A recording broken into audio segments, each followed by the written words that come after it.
Joint election form के जिम्मेदारान का इजलास मौरखा 29 मार्च 2022 को मुनक्कद हुआ, जिसमें सियासी व समाजी सूरत हाल का जायज़ा लिया गया है।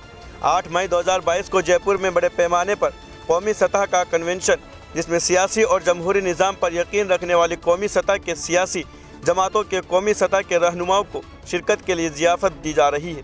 इस प्रोग्राम में रोड मैप मुस्तकबिल के लिए तैयार किया जाएगा। 20 मार्च 2022 को जॉइंट एक्शन फोरम के पदाधिकारियों की एक मीटिंग हुई। उसमें मुल्क की मौजूदा सूरत हाल सियासी और समाजी के ऊपर गौर-व-फ़िक्र हुआ और इस निष्कर्ष पर पहुंचा गया कि मुल्की फ़िरका परस्त ताकतें मुस्लिम एवं वंचित समाज को निशाना बना रही हैं।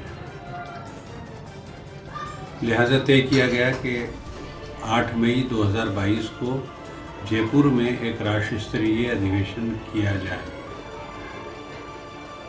इस अधिवेशन में पूरे मुल्क से सियासी समाजी शख्सियात, मिली तंजीमें और राष्ट्र स्तरीय राजनीतिक पार्टियों के जिम्मेदारान शिरकत करेंगे।